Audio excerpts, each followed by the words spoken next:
할렐루야, 주님의 이름으로 환영합니다. 오늘은 본문에 의지하여 어리석은 농부의 착각이라는 제목으로 여러분들과 함께 은혜를 나누고자 합니다. 여러분, 사람은요 이렇게 겪어보니까 누구든지 정도의 차이는 있지만 여러 가지 착각 속에서 살아가고 있습니다. 그 아는 지인이 보내준 허태균이라는 시인이 있는데 그 시의 제목이 가끔은 제정신이라는 제목의 글이 있었는데 참 재밌어서 한번 제가 읽어드립니다.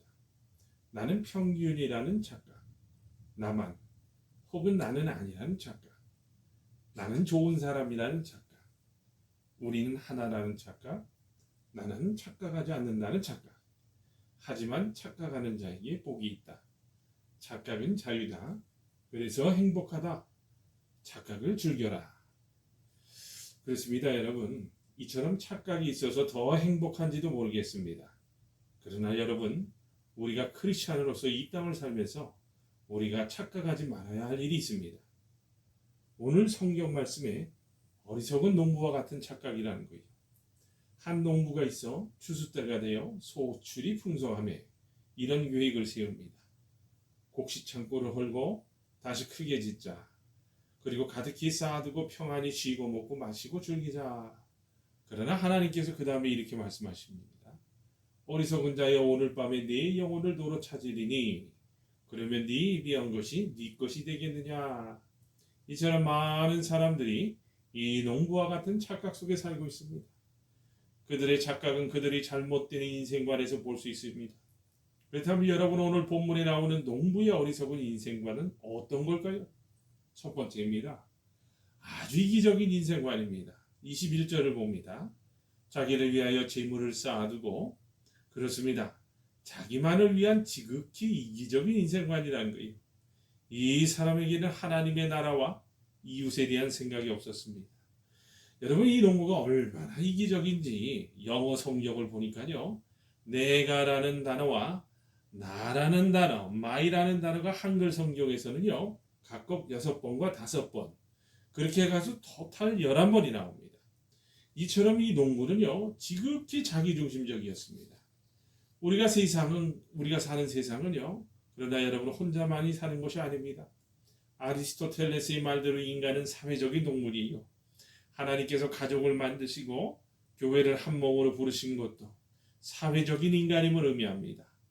여러분, 나라를 배에 비유한 것도 우리가 공동 운명체임을 알려주는 거예요. 지금은 여러분 글로벌 시대라고 해서 서로 공존하지 않으면 안 되는 시대를 살고 있습니다. 모든 나라와 담을 쌓고 우리식으로 산다? 여러분, 이것은 죽자는 겁니다. 여러분도 잘 아시는 철학자 프란시스 베이컨은요, 이 세상에는 크게 3종류의 사람이 있다고 했습니다.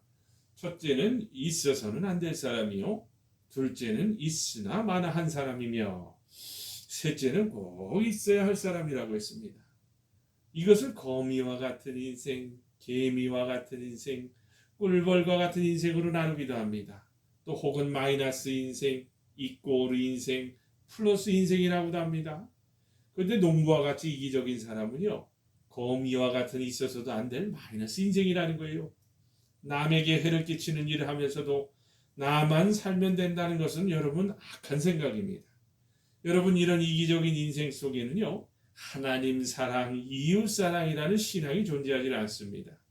중요한 것은 하나님께서 자기만을 위한 것으로 주지 않으셨다는 겁니다. 자본주의를 부정하는 것이 아닙니다.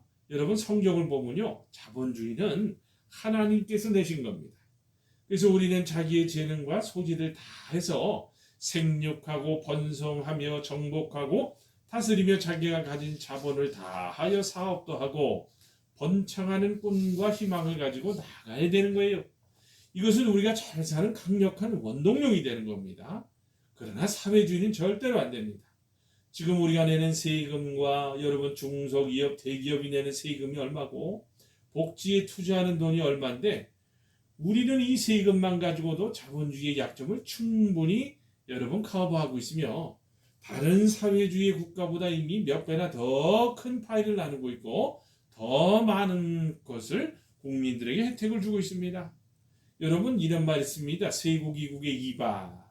근데 여러분 우리는 그 수준을 넘은 지가 이미 수십 년이라는 거예요.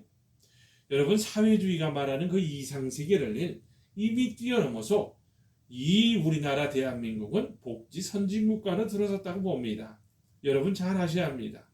지금은 우리나라 대한민국을요 세계인들이 부러워하고 있다고 해요. 그래서 한국을 로망하며 몰려오고 있습니다. 앞으로 더 잘 살게 될 거라는 거예요. 그런데 뭐가 부족해서 저 문재인 정부는요 중국식 토지제도에 북한식 통합경제사회로 가자는 겁니까? 여러분 절대로 속지 마시기 바랍니다. 그렇게 되면 더욱 가난해지고 권력의 허가가 없이는 아무것도 할 수 없는 공산주의 세계로 돌아갑니다. 여러분 우리나라 대한민국을 위해서 기도해 주시기 바랍니다. 우리에게는 사랑 안에서 섬기는 이타적인 인생관이 있을 뿐입니다. 여러분 두 번째입니다. 물질주의 인생관이라는 거예요. 18절입니다. 또 이르되 내가 이렇게 하리라. 내 곡간을 헐고 더 크게 짓고 내 모든 곡식과 물건을 거기 쌓아두리라. 여러분 이것은 지극히 물질주의 인생관입니다. 사람이 사는 데는요 돈이 필요합니다. 그러나 여러분 돈이 제일이요 돈만 있으면 뭐든지 된다는 생각은 대단히 위험한 생각입니다. 그래서 돈으로 하나님을 삼는 사람들이 많아요. 여러분 물질주의를 주장한 학자가 바로 그 유명한 칼 막스입니다. 그는 유물론자로서 물질의 가치를 최고로 보았어요. 인간의 본질 역시 물질일 뿐 영혼을 인정하지 않았습니다. 거기서 인간성을 말살하는 공산주의가 나왔어요. 지구상에서 가장 거짓되고 매혹적이면서도 가장 많은 고통을 주고 가장 못살게 만들며 가장 많은 영혼을 지옥으로 몰아넣은 괴물이 바로 이 유물사관 공산주의입니다. 물질이 여러분 최고가 아닙니다. 여러분 그 유명한 그 CNN 사장이었던 테드 터너라는 사람은요. 당신같이 엄청난 부자가 된다면 어떻게 느낄까요? 라는 질문을 받고요. 이렇게 대답을 합니다. 종이봉지 같습니다. 사람들은 모두 그 봉지를 갖고 싶어 합니다. 그런데 정작 그 봉지를 갖게 되면 그 안에 아무것도 없다는 사실을 깨닫게 되지요. 라고 했다는 거예요. 그래서 여러분 솔로몬은요. 전도서에서 헛되니 모든 것이 헛되도다 하면서 일의 결국을 다 들었으니 하나님을 경외하고 그 명령을 지킬지어다. 이것이 사람의 본분이라고 했던 걸 아니겠어요? 그럼에도 사람들은 물질을 위한 생을 살아갑니다. 그들에게는 돈이 생의 목적이요 돈이 하나님입니다. 그렇게 돈을 모으다 죄를 짓고 또 병들어 죽어갑니다. 그래서 바울은요 디모데전서 6장 10절에서 돈을 사랑함이 일만하게 뿌리가 되나니 이것을 사모하는 자들이 미혹을 받아 믿음에서 떠나 많은 근심으로 자기를 찔렀다고 하지 않았습니까? 그래서 주님은 삶과 모든 탐심을 물리치라 사람의 생명이 그 소유에 넉넉한 데 있지 아니하라고 했던 겁니다. 하나님께서 자기 백성을 굶어 죽이지 않습니다. 절대 가난하게 살게 하지 않습니다. 그렇게 믿고 그렇게 나가시길 바랍니다. 그러면 하나님께서 형통함을 주실 겁니다. 여러분 세 번째입니다. 쾌락주의 인생관이라는 거예요. 19절을 봅니다. 또 내가 내 영혼에게 이르되 영혼아 여러 해 쓸 물건을 많이 쌓아두었으니 평안히 쉬고 먹고 마시고 즐거워하자 하리라. 여러분 이것을 다른 말로 표현하면 쾌락주의 인생관입니다. 그의 물질은 즐기기 위한 향락의 도구일 뿐이었다는 거예요.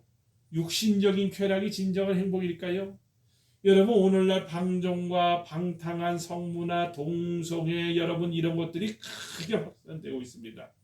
요즘 인기 있는 드라마는요 보면요 어때요? 불륜을 주제로 하는 것들이 대부분 아닙니까?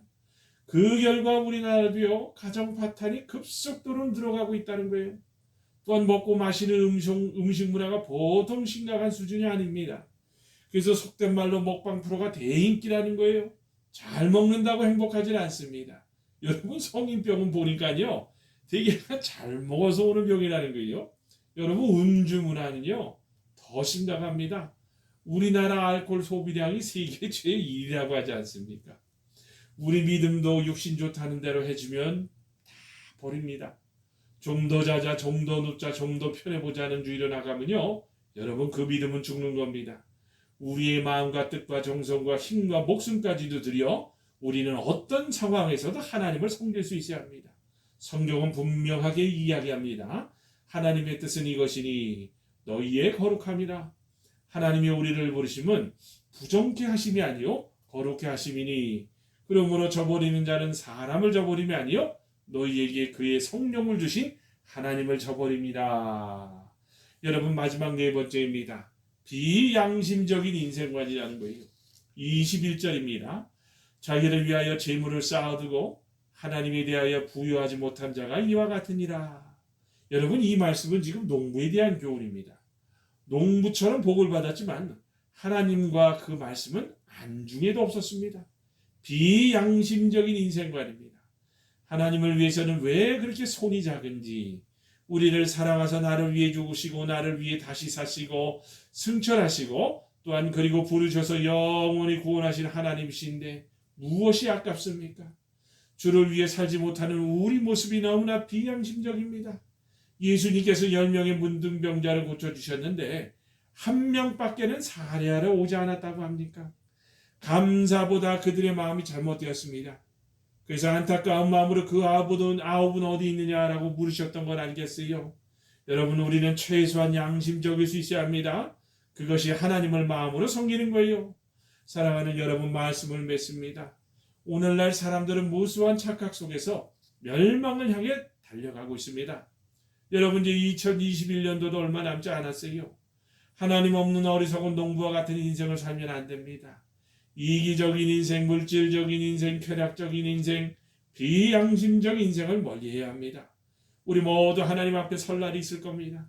그러므로 성경이 우리에게 무엇이라 말씀하시는지 살펴보고 하나님을 우리 인생의 주인으로 모시고 예수 그리스도를 구주로 믿고 성령 충만받아 하나님의 뜻대로 바로 사시는 저와 여러분이 다 되시기를 주님의 이름으로 축원합니다.